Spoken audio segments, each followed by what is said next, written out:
In my early days working in the funeral industry, we were not allowed to go home on our call nights at the funeral home.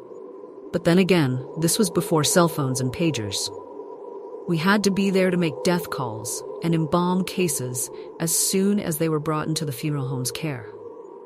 As you can imagine, being the only embalmer for a funeral home that handled over 450 cases per year, I spent many nights alone, on call at the funeral home, or was required to come and embalm even if I wasn't on call.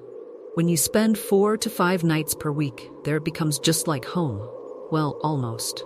With that being true, most of us never bothered turning lights on at night as we moved from point A to point B and just moved about by the residual light from the hallways or staterooms. On one particular occasion, we had been rather busy for the past few days, and I was spending yet another call night there alone, in the embalming room. At 3 a.m., embalming. The embalming room had 3 embalming tables, about 8 dressing tables, and 2 entrance doors, which were laid out in such a way that, when you were using one certain table, your back was to the doorway leading to the hallway. The other door, of course, led to the garage. This night was just like many before it. 6 or 7 people on dressing tables, 2 or 3 on the embalming tables, and I, of course, being the only living presence in the building. Actually, the entire block, as the funeral home and parking lot occupied it all.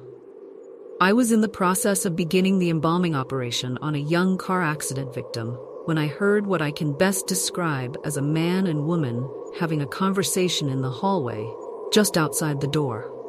I could clearly hear the discussion, but could not determine what they were saying. Initially, I thought that one of the other directors had stopped by for some reason, but then thought, surely not at 3 a.m. As soon as I opened the door, the voices stopped, and there was no one to be seen in the empty hall. Attributing it to fatigue, I closed the door and returned to my task. Within 5 minutes, the discussion began again. Again, the discussion ceased as soon as I opened the door. Not really caring what was happening, I closed the door the second time and returned to my work. Within a couple of minutes, I heard a piercing scream, as though someone were being tortured, emanate from down the hallway near the staterooms. This time, I knew something was up and was determined to find out what. My first thought was that someone had fallen asleep during visitation and had just awakened to find they were alone in a dark funeral home. I knew that I had to go let them out of the funeral home, so I started down the hall to find them.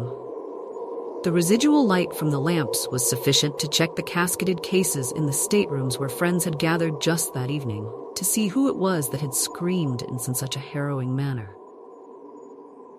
I found no one in the funeral home, and was returning to the embalming room when it occurred to me that they must have run out the nearest door. I then checked every door to find that each was securely locked.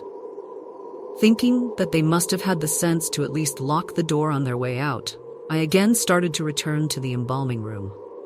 Having found on one and all the doors locked, as I reached for the doorknob to the embalming room door, I saw the residual light from the one lamp left on in the lobby at the opposite end of the hallway seem to explode into a bright halo on the embalming room door. It was only then that I realized that no one could have left the building because the security alarm never sounded. Even with several bodies on tables there, I spent the rest of the night in the embalming room where I felt safe. I never figured out what it was.